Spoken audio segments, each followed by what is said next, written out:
Welcome and join us. Yeah, yeah, yeah. That's better. Yo. Check two. All right, man. What's up? 11:29 in the p.m. as the minute strikes that I'm recording this random thing. Welcome to the show. It's not really a show. It's more like a live documentary journal, video journal, if you would, along the annals of music production, creation, and obsession. Obsession. Yeah, it's a little random here. It's a little bit of variety, some music, a little bit of jams every now and then for the sake of, enjoying some jams. But for the most part, it's a lot of this stuff. It's a lot of talking music, a lot of thinking out loud, a lot of public discussion. Yeah, a lot of concepts and ideas, to the craft. Probably not loud enough, right? Turn that up a little bit. There you go.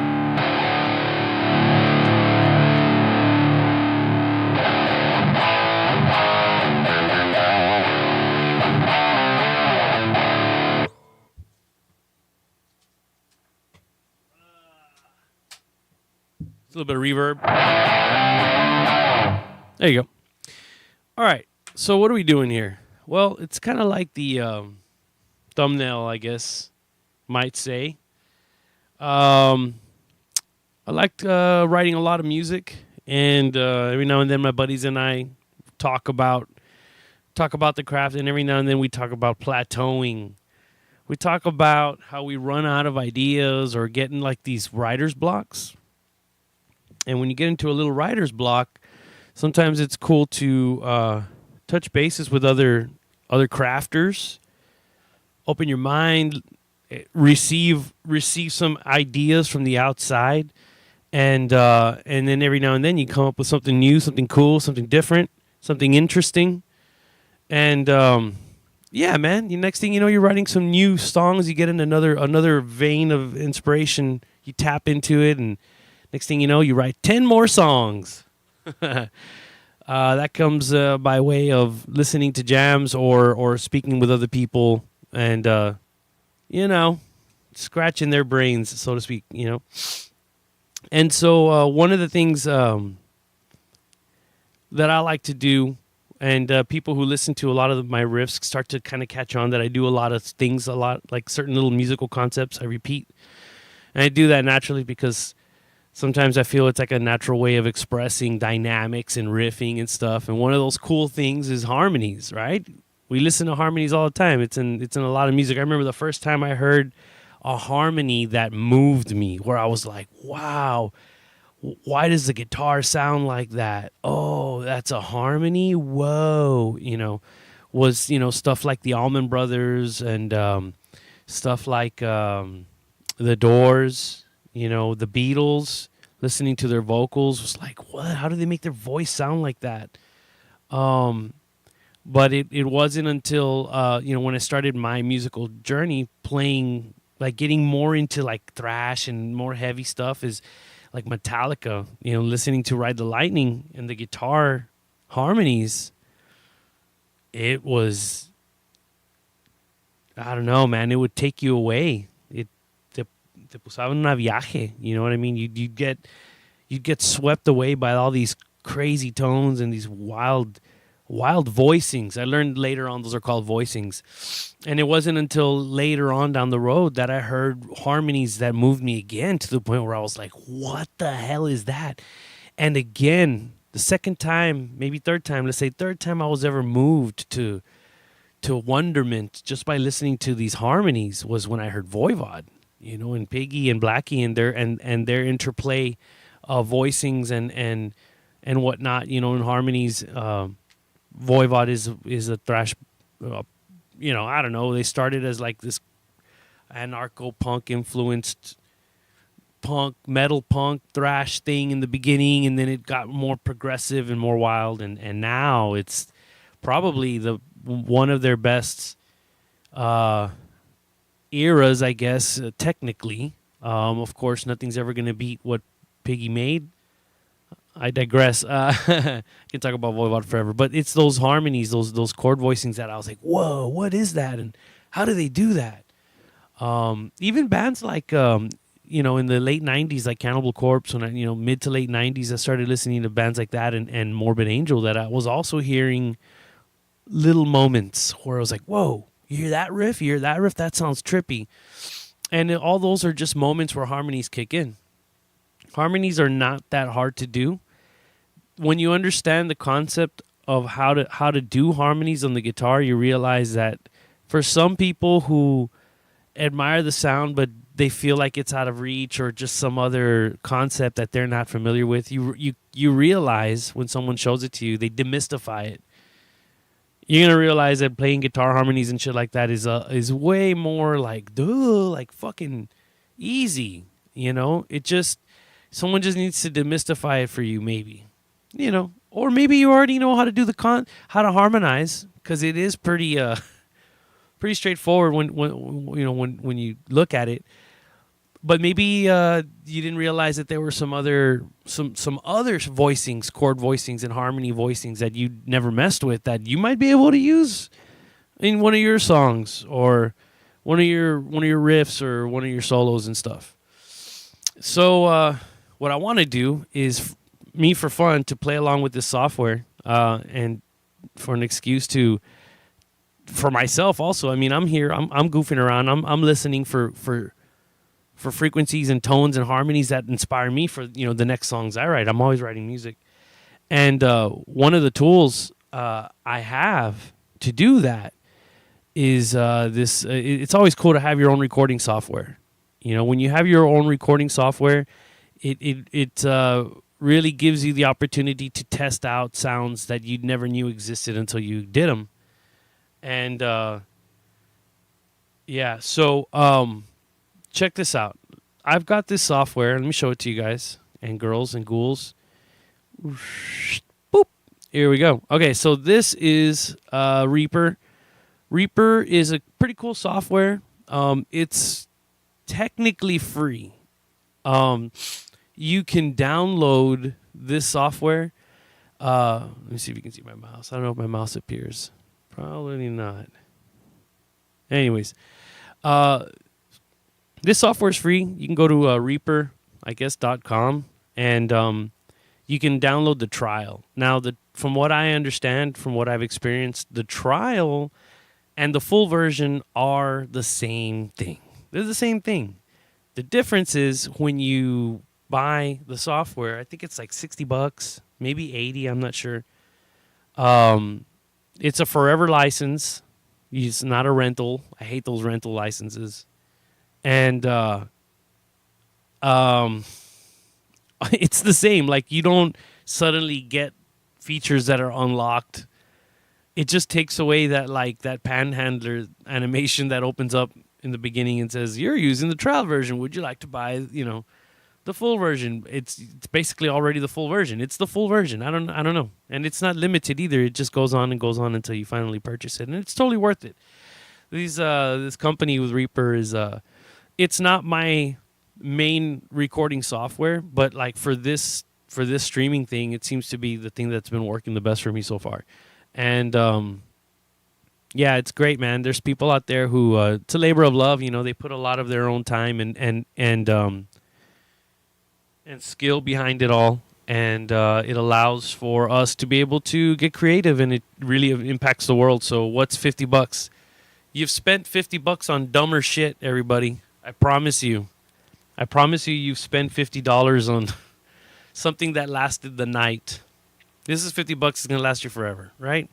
Or 80, I don't know. I think it's 60. Whatever. It's no more than $80. And there you go.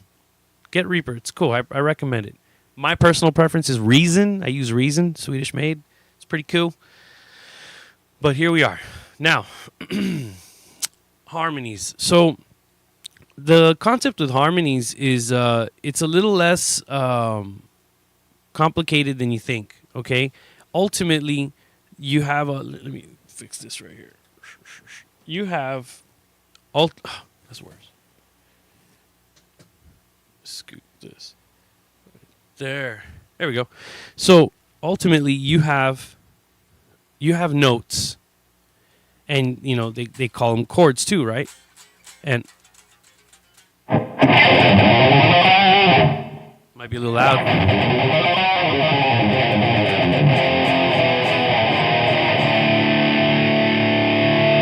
There we go.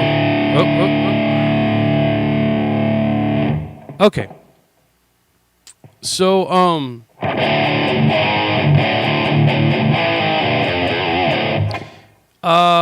there really is no difference between a melody and a harmony. Okay? A melody, in essence, melodies and harmonies are what you use to make a song. Again, the concept of this video is harmonies, but melodies and harmonies go hand in hand because they're essentially the same. They're the same thing. They're the same thing.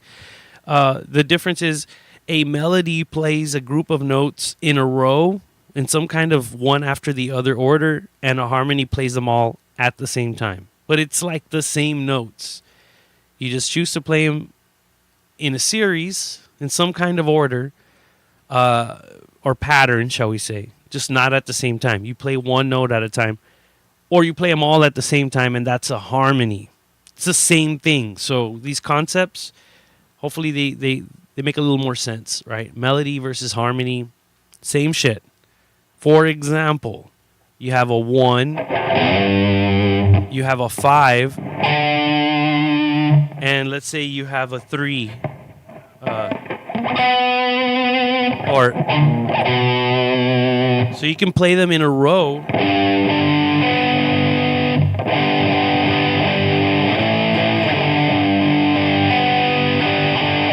Or you can play them as a chunk.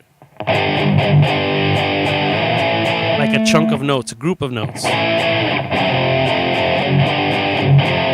Again, a melody is...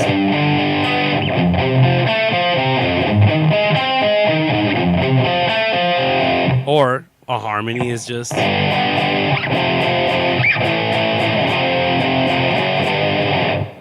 that's kind of it. Show's over. Thank you. Good night. Bye.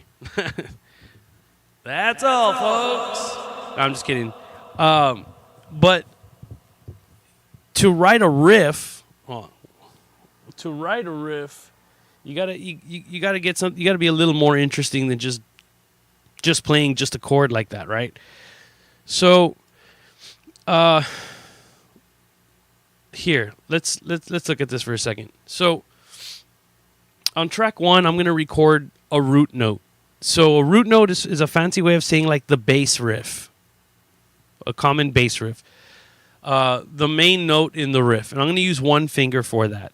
For the sake of examples, we're gonna basically play with a shape that is like a very common, very, very, very simple shape, like this, just a chord shape. But we're gonna go minor. There's different ways to different spots you play a minor chord.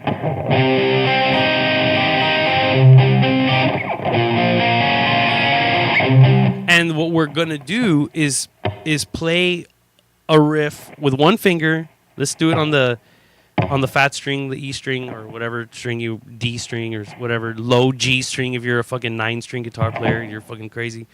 The fat string. Let's go 3, 5, 6, 7, and then go backwards. 3, 5, 6, 7, 7, 6, 5, 3. And let's just do a riff that goes up and down those notes, right? Check it out. I'm gonna put on a metronome, and I'll throw a drum beat on there too. I don't know. You know what? I should put a drum beat on there. Oh fuck! I'm not using. Next time I'm gonna put on some cool drum beats. But you'll get the point. You don't need the drum beat in the background right now. You'll get the point. So let's put a metronome. Okay, here we go. Let's track this real quick. So we're gonna hit these 2 buttons here, and boom. Right? Wait. Here we go. 1, 2, 3, 4. 1, 2. Ready? And 1, 2.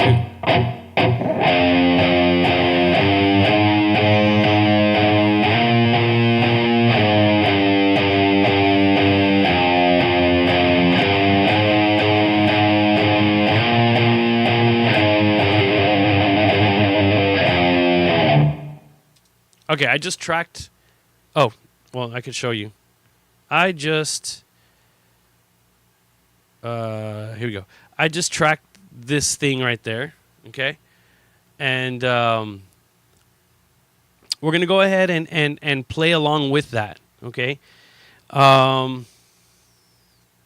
I did was, like, as if I had a chord, like a bar chord, that top, your bar, your pointing finger, that's the note that I was playing up and down the neck, right? So again, just like I described earlier, 3, 5, 6, 8, 6, 7, 8.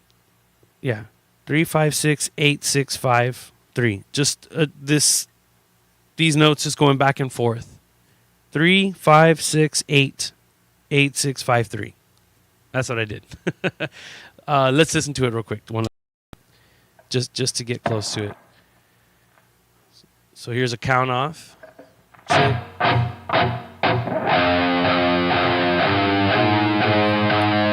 8, 6, 5, 3, 5, 6, 2, 8, 6, 5, 3. Right? Okay. So that was, oh shit. That was the riff. So let's check this off. Okay. So now we're going to play with harmonies. Now, an easy way to experiment with quick harmonies are the notes that are in this bar chord.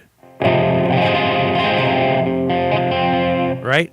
So we're playing this one. The next one under it would be like the other finger in a power chord, right? Which happens to be a fifth.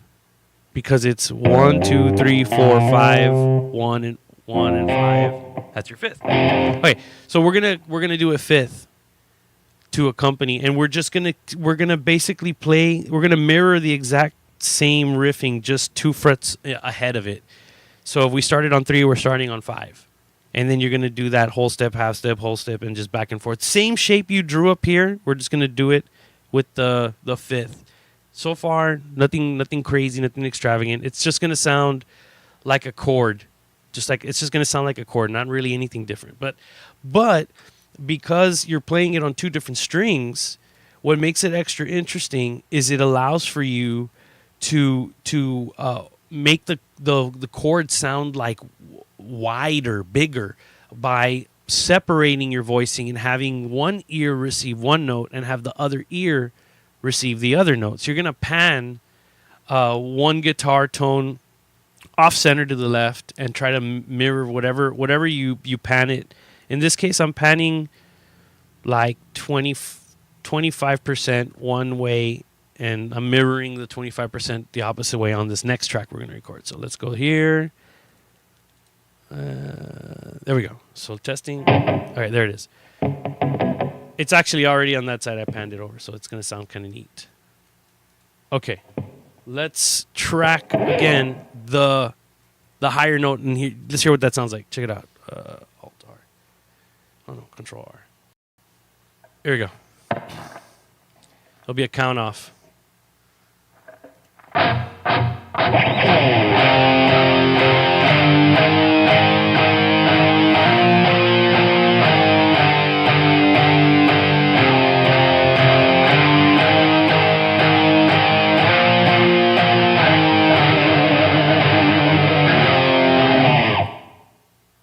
Cool. So all we did was play a power chord.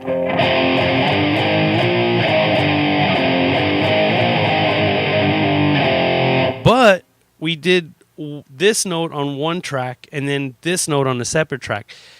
And that alone is already going to sound pretty cool. That's going to add like this real wicked sounding tone to your riff, right? I mean, I could just do this. It sounds heavy, you know?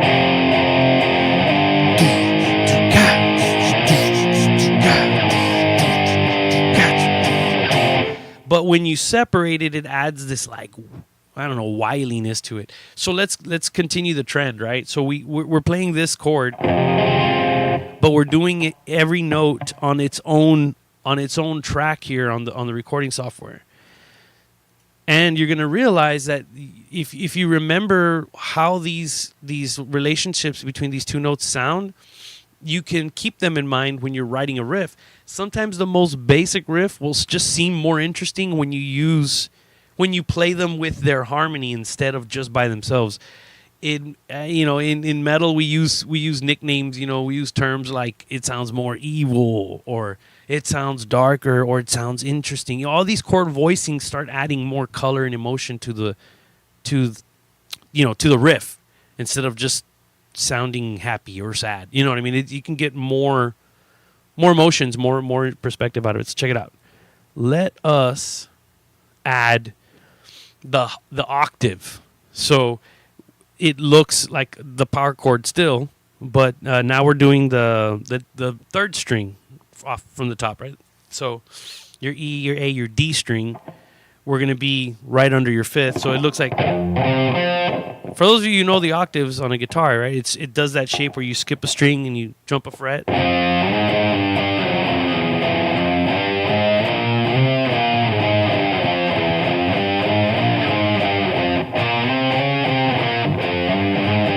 So you could just play the riff like that, and that's kind of cool because it's already a very wide interval. But again, when you can track it independently, it adds another cool effect to your riff. So let's just do that real basic thing, right? So far we'll have 3 notes after this.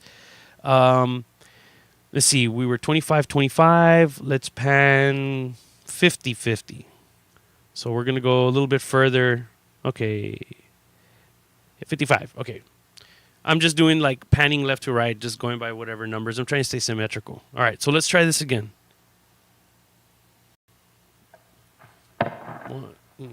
Count off comes. Here we go. Octaves.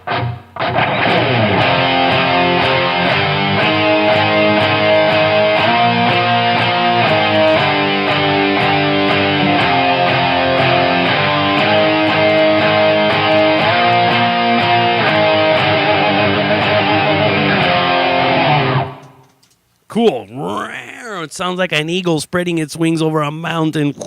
It's so cool. And when you have 3 notes, you can have one in the middle, you can have another one on the left, and another one on the right. But we're going to add more. So we're going to keep it symmetrical. I'm going to add a 4th note. Okay.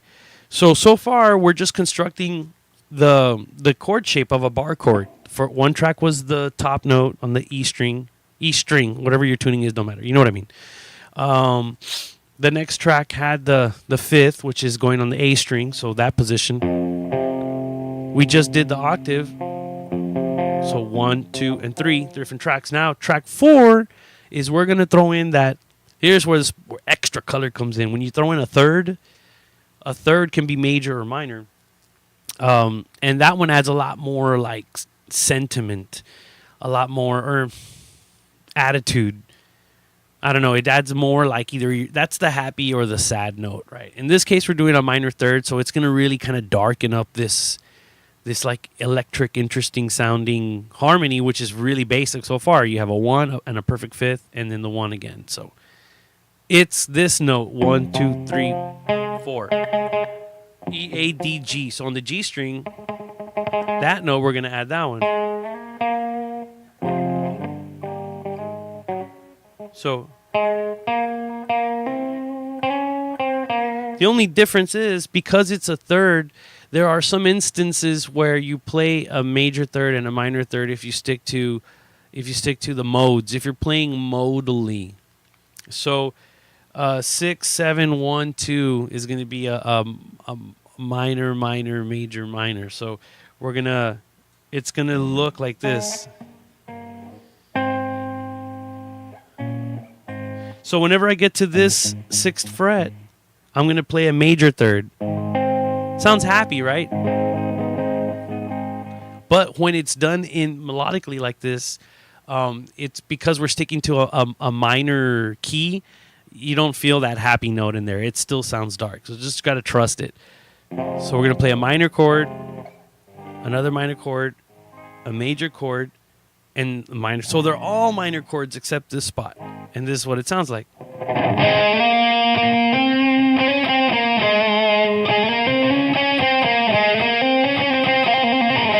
right. Okay. Let's add that to the pre-existing notes, and let's see what that does to the effect. And we were at 50, about 55. Okay. Here we go. Let's try that.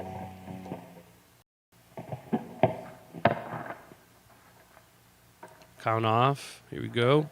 Here we go.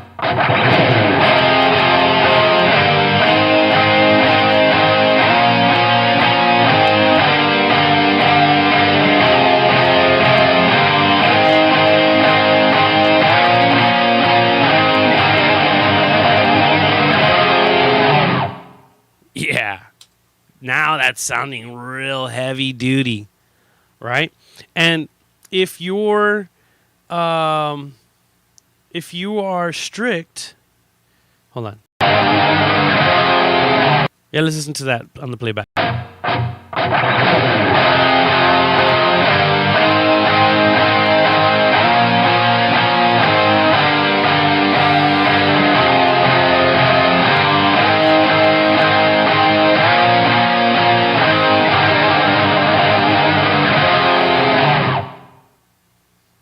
Cool. Let's see if I can loop that real quick. What does this sound like? Okay, cool. So we're going to loop that, right? And here's where it gets extra interesting.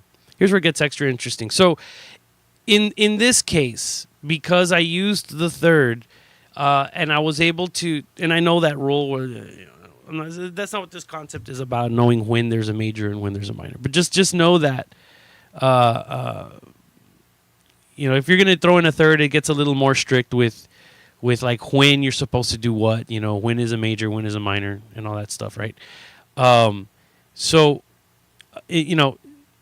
don't want to, oh, snap. Hold on. There we go. That's a little better.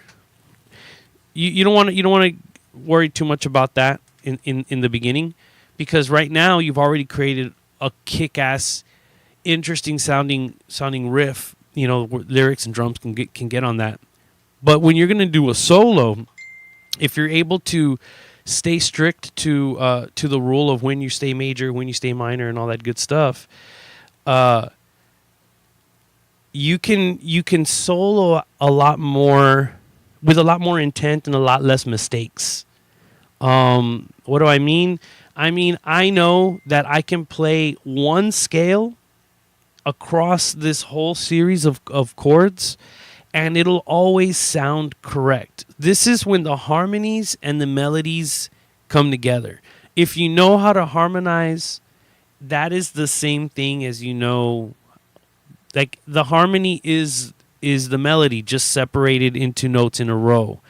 So where I was doing this, which is 3, 5, 5, and 3 again, I'm just doing a bar chord, whatever. I know that I can goof around playing those notes over those rhythms, and it'll always sound correct. Cool or not, that's something else, right? But it'll sound correct. For example, you can do like, and then you can goof around adding the notes that are in front or behind those notes. That's another little thing you can do. For example, again, I had these notes, so I'll play the notes in front and behind. It does a cool thing.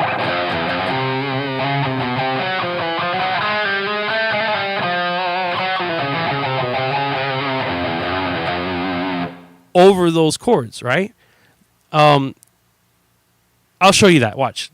Let's go with the most basic. It's just that one little box, right? Let's go back to our DAW. I need a sound effect for that. Looney Tunes. All right. Here we go.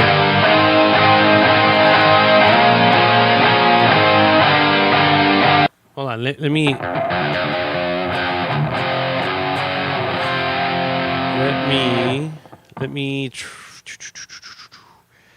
Let's put this on channel.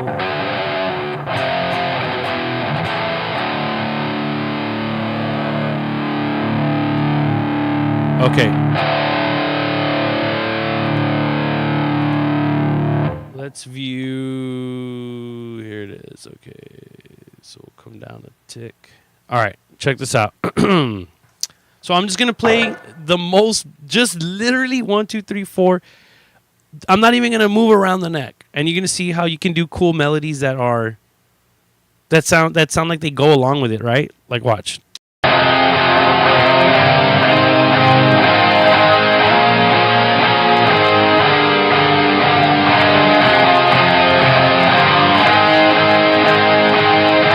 Have to lower the playback.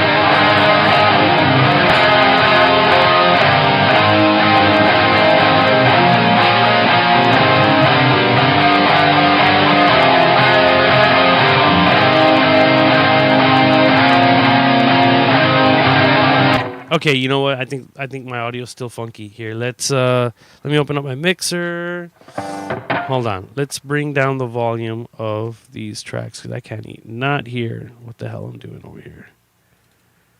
Okay, let's see that. Let's see that again. Control M. Boom. All right, we're just jamming. There you go.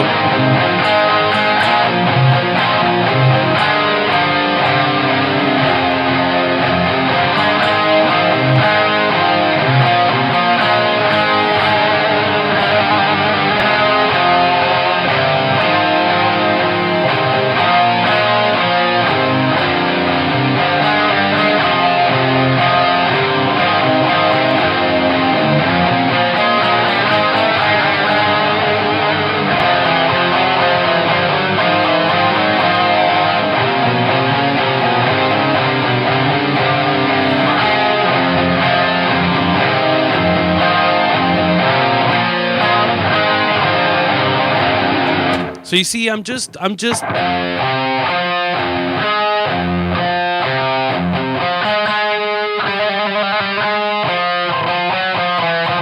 know, I'm literally just sticking to that.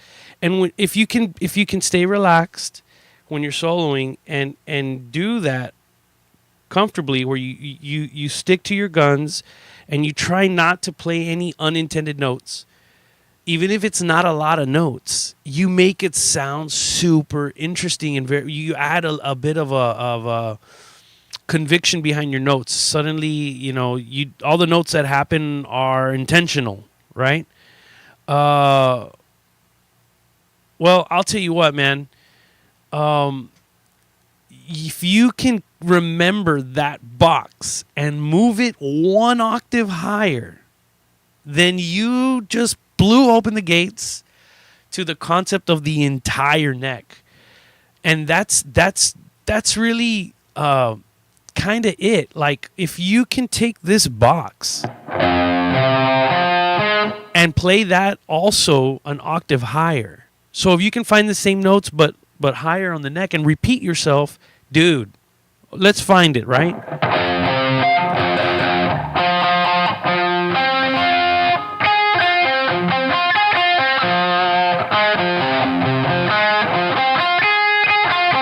Right? Because it's the chord. You have that, like the D minor chord, right? I'm just adding the low note right there. Or you can even, dude, you can play that same thing above the 12, right?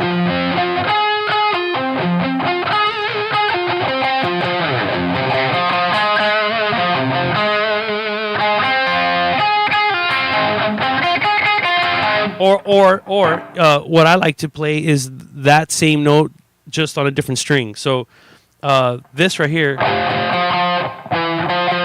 happens to be the 10th. Yeah, 10, I have to count. The 10th fret on the A string, and you just play a minor bar chord there. So if you do.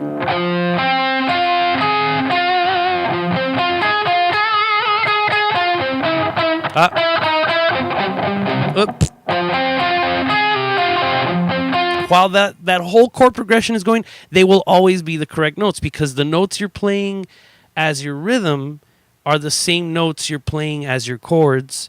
They're melodically and harmonically, it's all the same. There really is no difference. The harmonies are those notes just played at the same time. So then we're going back for the solo, and instead of playing them at the same time, we're now playing them in a row. But it's like imagine someone got on a piano and did a shape and went king, king, king, and then they're like, all right, solo, and the same fingers didn't move. They just now go gling, gling, gling, gling, the same keys, but instead of all slamming at the same time, they're just taking turns. That's all it is, guys and girls. That's the gist of it. There's no difference.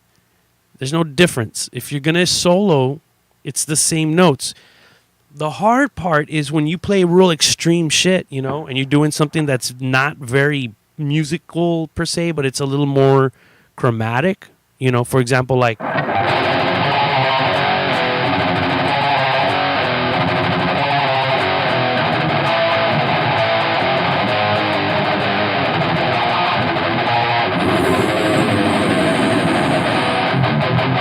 you know, you're doing shit like that.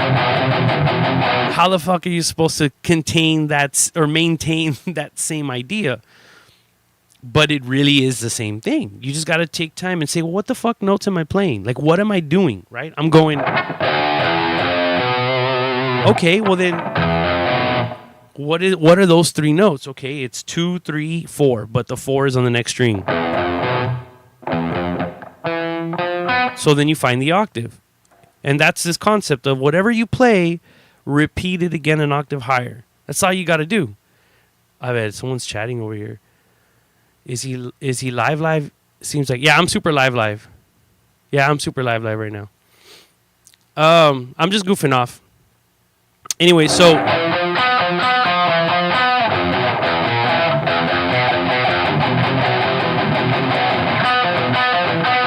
you know, there's your solo licks and whatever, right? I bet what's going on here? Pre-recorded? No, not pre-recorded. I'm live right now.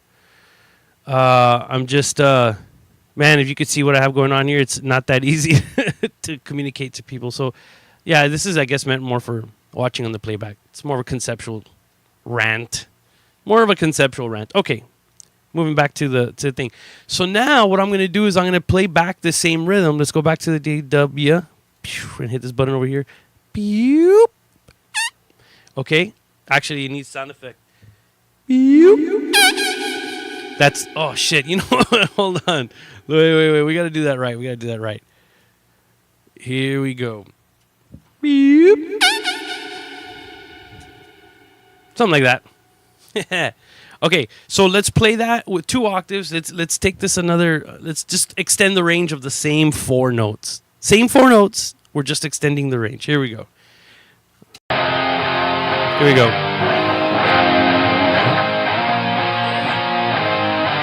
I already want my little footstool so I can go wheelie, wheelie, wheelie.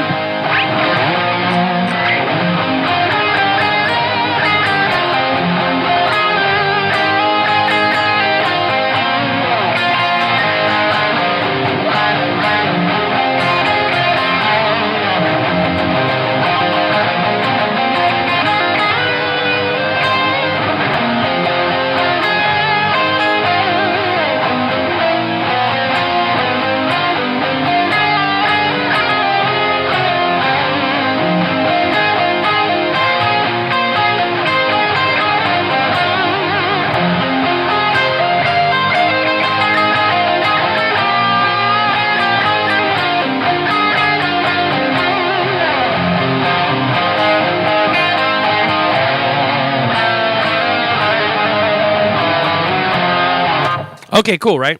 So we're going to take it one step further, right? So we talked about, okay, cool. So you just find the same notes and you just play it in 2 octaves, right? We played this chord and that's all it is. You're just playing it down here and you're playing it up there. And the rhythm is, you know,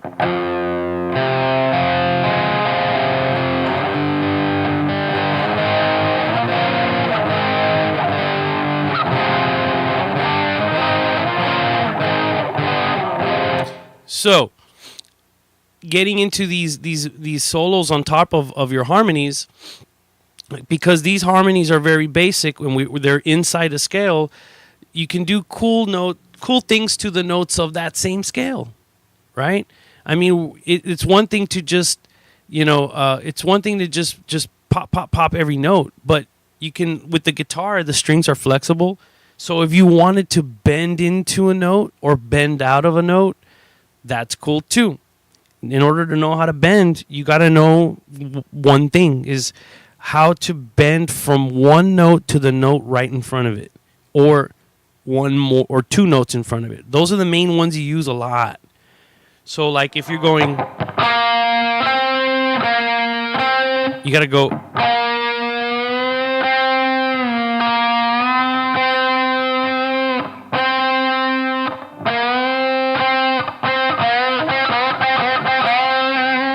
And if you do it a lot and you get comfortable to the way it feels, like you kind of figure out how far you're going to stretch, and it almost always just goes to the pitch. It's not random. It becomes like, oh, I have to bend it this far, and that takes me to the note, right? If it's one note, it's even less of a bend.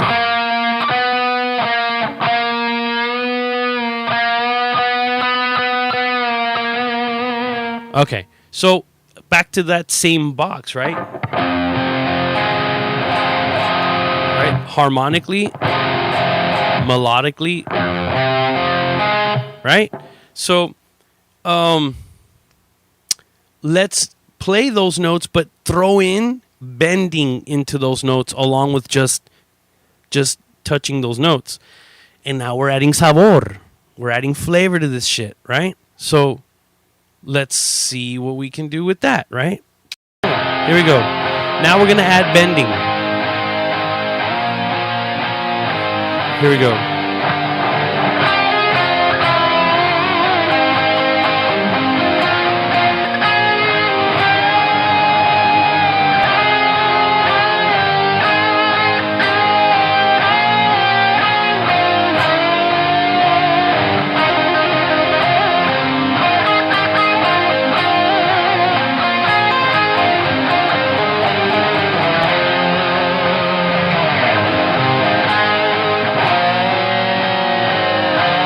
And don't be afraid to bend like to a wild note, because a wild note just adds like anguish. That note right there. See what I mean? It's not like to a perfect, like all clean and shit. Sometimes you just need a little bit of pain, a little bit of anguish, and sometimes a little bit of dissonance adds that feel. Right? So let's keep doing that. Right? We're playing the same four notes, but we're adding bends now, bending into the note, right? Marty Friedman, he does cool stuff where he'll start the note bent.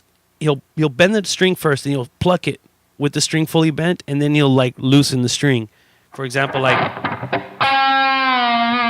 instead of he'll bend and then he'll pluck while the string's like tight, and let it drop. And he does it like really fast. So it adds like, it's a very blues thing, you know. I call them like inside out notes, right?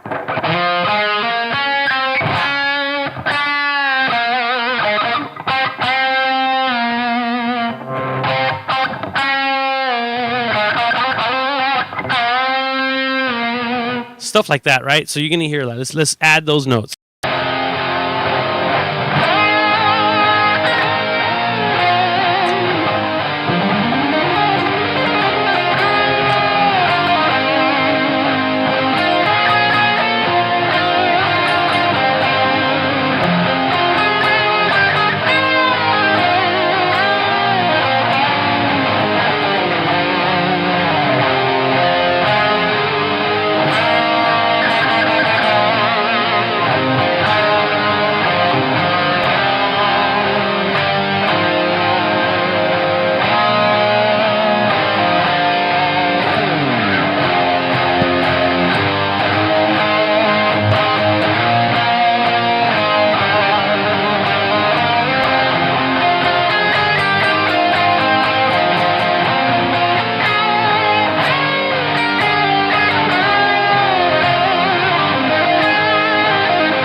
Cool, right? Now, that was that whole thing, right? So what we're gonna do is the same idea, but instead of just doing these basic like minor stuff, we're gonna go more into like the Voivod stuff. So the first thing you heard was like kind of like what I first heard. That what I can say, the first thing I heard that blew me away, like Metallica, right? Metallica was very much something like in this style. A lot of majors, a lot of minors, very modal, very very proper. You know, Sweden jumped in and kind of followed this, but with like some more tupa drum beats on behind it, and just tried to get more extreme, but still using very pretty, very melodic chord progressions. Okay. Voivod and other bands that were more dissonant, not Venom, fucking Virus, Carbonized, especially in their later stuff, not in their early pure grind stuff, but when they got more trippy, a little gothic, a little more wild and dissonant, bands like that really blew my mind because it was like a different approach to the same approach with different harmonies, using different groups of harmonies and then playing solos using those same notes brought a whole other level of color and flavor to my awareness to riffs, which allows you to write other shit, you know, to think outside the box. You know, sometimes those ideas will work in your song and sometimes they won't, right? But you won't know until you sit there and you noodle and okay, that sounded cool, that felt cool. You know, that sounded too heady, it sounded too proggy, or you know what, that sounds like real maniacal and wild. Okay, cool. You have to try them out before you throw them out, right? So let's do the same thing. I'm gonna create another bass riff, if you would, and we're gonna harmonize that riff. And those harmonies are gonna give us the idea of how we're gonna solo over it. What melodies are gonna be played on top of this chord thing, right? That's gonna be harmonized. Again, the harmonies are your roadmap for your solos. Those are the notes that you solo. Those are the ones you play, the same ones, right?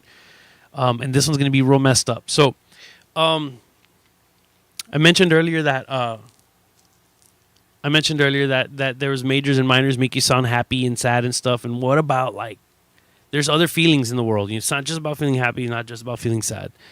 You can also do chords that make you feel like freaked out or worried or bizarre, you know, science fiction or supernatural, you know, not just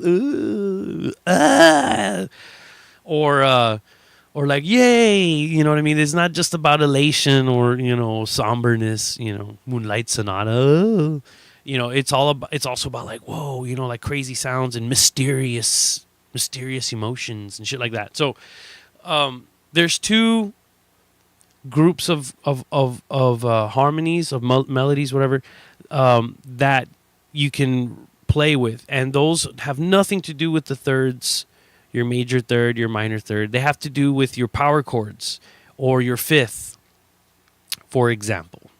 So a fifth was just like this power chord thing, right?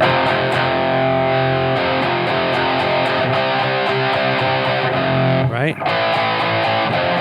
Okay. If you alter that high note, either plus a fret or minus a fret, you're going to get a diminished or an augmented harmony. See, it's not a major or a minor harmony. It's a diminished or an augmented harmony, right? So if you start here and you augment the note, you're adding a note. Right? So now this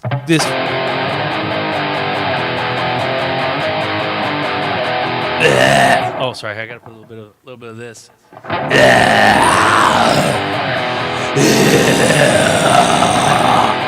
Right? Mike Piazza. Right? Instead of that, let's do the same thing, but let's add an extra fret distance to that same thing.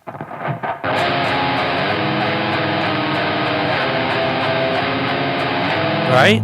Now that sounds like, what? That sounds really trippy, really bizarre, almost twisted, right?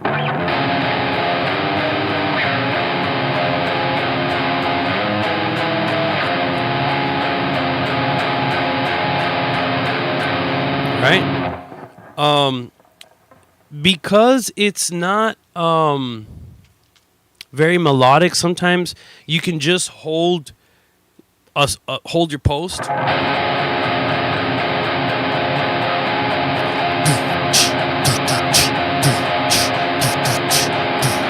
Right? Just a straight beat, and then you can go up a half step.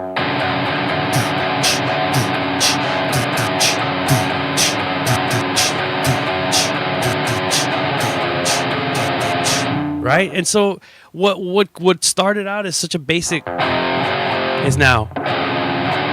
And so that's an augmented harmony. And you can augment any power chord plus a finger is called an augmented fifth. So that's a cool harmony that you can play with, an augmented fifth, right? And let's write a riff using an augmented fifth chord, and let's see if we can solo over it, right? So here's an augmented fifth. So let's do, again, the 3rd fret. The bass note's going to be...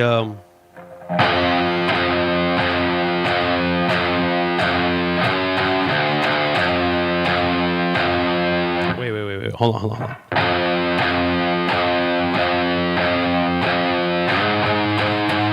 Yeah, just something like that, real dirgy, right? So, okay, let's go back to the recording software. I'm not changing different time signatures or anything like that. It's all the same. So it's all the same tempo, same whatever. I'm not. This is all off the cuff. All right, check it out. Oops. Let's see. All right. What is it? Control R? Oh, snap. Yeah. Oh, wait. There we go. I had the wrong channel tracked. Okay. All right. Here we go. So let's give a few counts, and we'll come on in with a...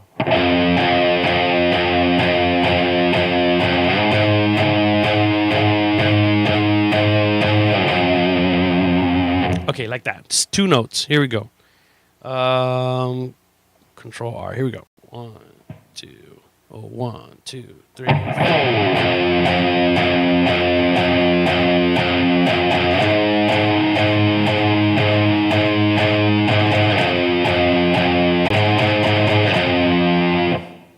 All right, cool.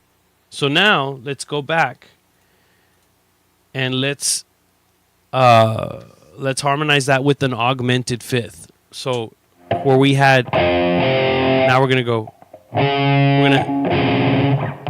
And I'm just gonna play that on its own track. And again, when you separate your notes from one speaker to the other speaker, instead of just playing them as a chord, you harmonize them separately. It just kind of like sounds cool on the headphones, right?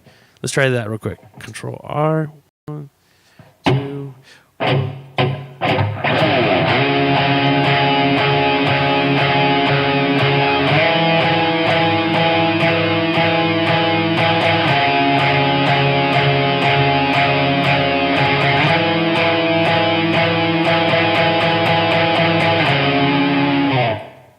Cool.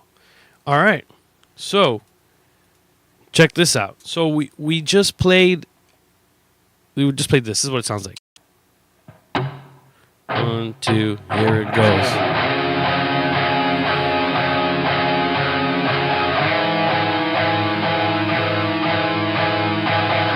I fucked up on that. I forgot the dun dun dun. It's okay.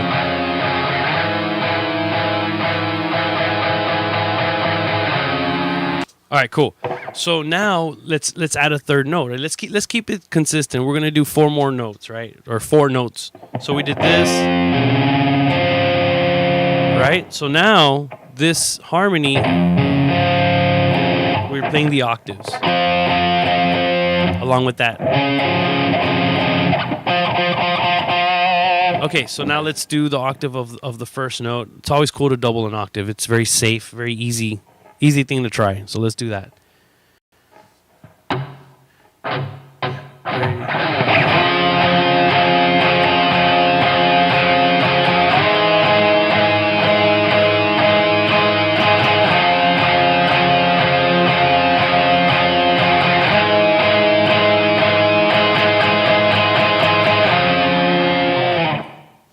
Wild, huh?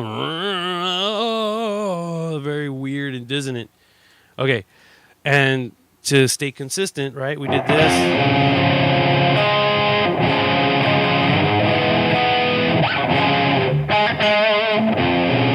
Okay, so here's where we run into an option. We can keep the third thing, what we did the last time, or the way we repeated the first note with an octave, and then we played this note, the fifth. What if we played an octave of that fifth? Octaves are always an easy thing you can double up.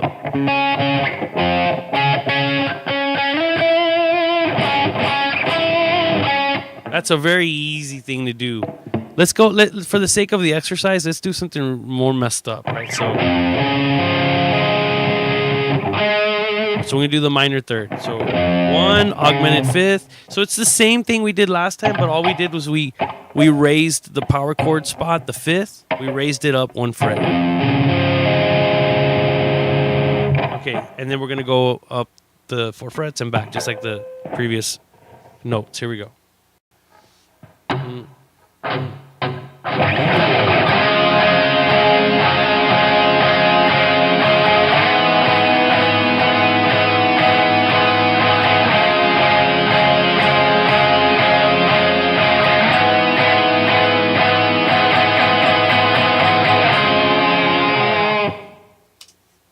Okay, so we got 4 notes again. What does that sound like? Let's listen to it.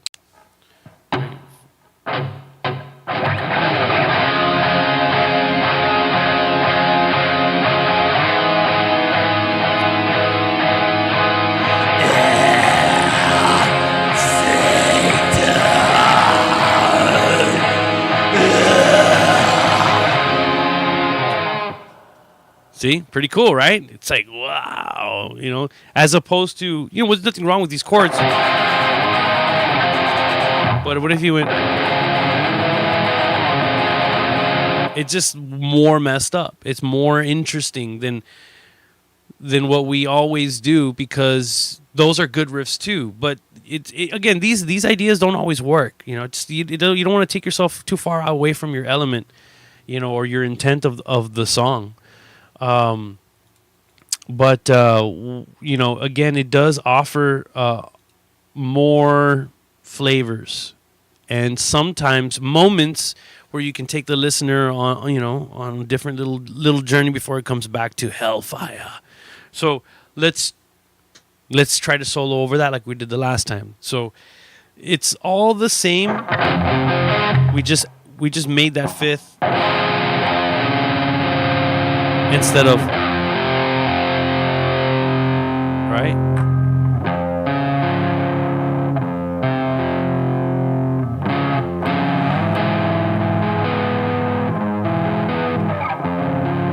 So let's play just those notes as a solo. All right? And let's see what happens. Let me create a loop here.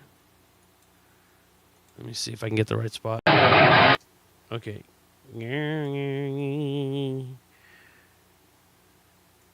Make sure this is the end of it. Cool. So here it goes.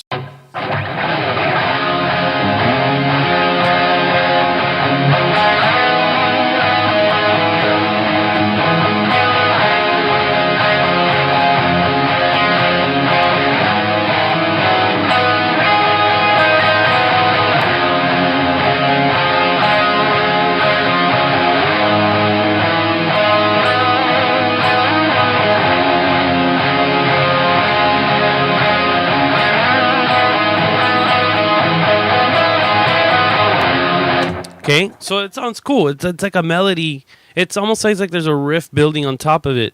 And all I'm doing is playing the same notes that are in the chord. Those are your solo notes, okay? So now let's do the same thing we did the last time. Whatever that thing is, let's also do that back and forth thing an octave higher, right? And because it returns to, it's very consistent with the back and forth on the notes, we'll be able to you can rest assured that that first position you can probably just play just those notes, and even though the chords change, it's still going to sound correct. So let's see what that sounds like, incorporating the second octave of those four fucking notes. Just four notes, right? And it sounds more than what it really is. It's really not more intricate. We're just adding an octave. All right, here we go. Oh shit, wrong program. When we're here, yeah, here we go.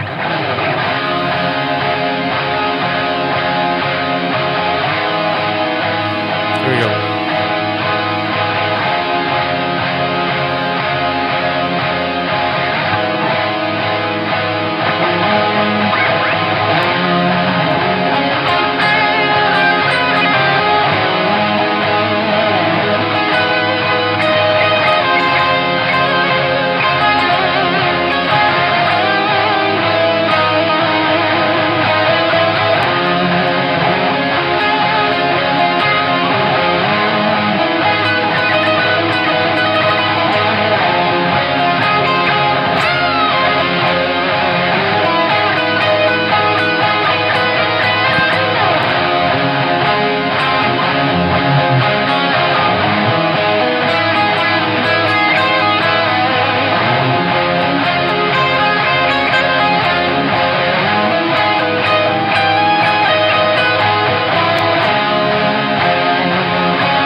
Melodies come out of it, right? And all you're doing is following your harmonies, and you're playing the same notes that are your harmonies in your riff.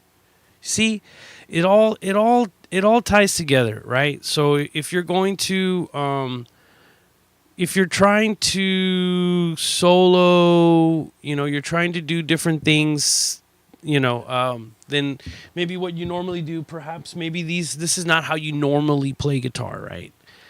Then here's some good ideas for you. You know what I'm saying?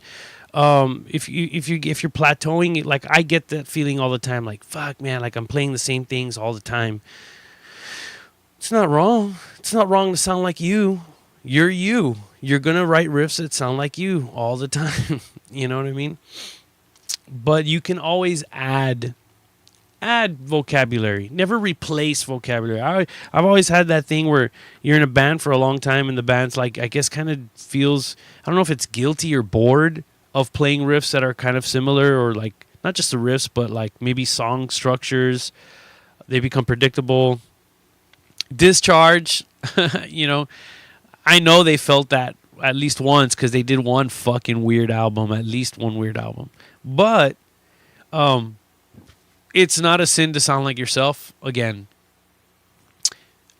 But what I think is a sin is if you're going to evolve your sound, which a lot of bands do, they evolve. Don't throw away what you used to do. Just add to it. Add to what you already do. Don't change your identity. Add more vocabulary to your musical communication. Bam. Bam. And just like that, you hopefully will get some cool harmony riffage ideas, right? There was adding a note to your power chord.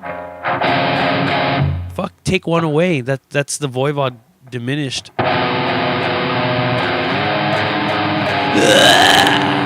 Wait, we need way more.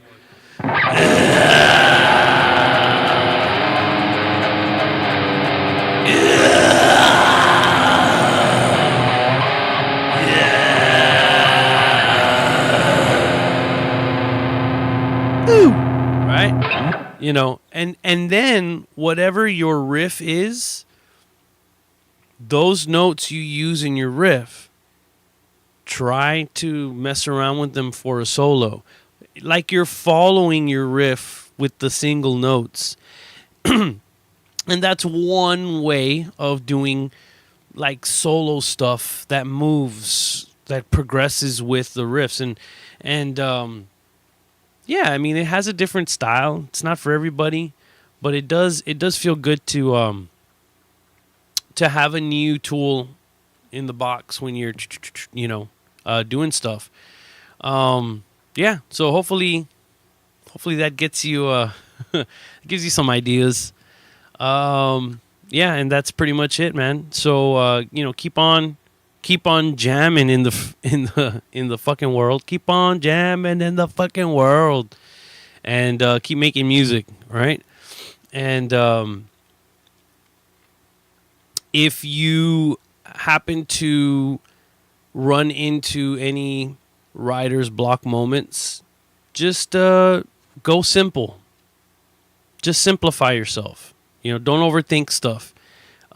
That's why I like, this may seem like, oh man, it's kind of intricate, but in reality, in the realm of intricacy, this is very, very, very basic stuff, because all we're doing is following your rhythms. If you want to solo or whatever, just look at what harmonies you're using and look at where they move on the neck and just play those notes as a solo, as a melody. Those harmonies are the same notes that are being played in a melodic way. You get it, way? Yeah, way? Way! All right. So that's all for now. Stay tuned for the next show where I do some something musical, whether it's talking about, I'm thinking the next show, talk more on voicings and stuff like that. I'll probably pick a couple of bands, couple of songs, and just chat about how other bands use like interesting chord harmonies and chord voicings consistently, where you can then hear it and go, oh, there's an example of this shape, there's an example of that shape, just by listening to it. And as I like to do, and as most other metalheads, we always try to say, oh, that sounds like so-and-so, and oh, that came from so-and-so. And I do that all the time. Oh, that I hear a fucking diminished chord, and right away, oh, Voivod, that's me, right? I got like one tattoo almost. It's just fucking, it's my Voivod tattoo. I got one on the back, but that's a different story. Anyways, yeah, or when you hear a solo, you're like, oh, you know what? That's the same lick, just played an octave higher, an octave, that kind of stuff. It doesn't have to be complicated, Even if you're playing complicated music, there's not too much to it. Try to keep it simple, right? So that's it. See you on the next episode.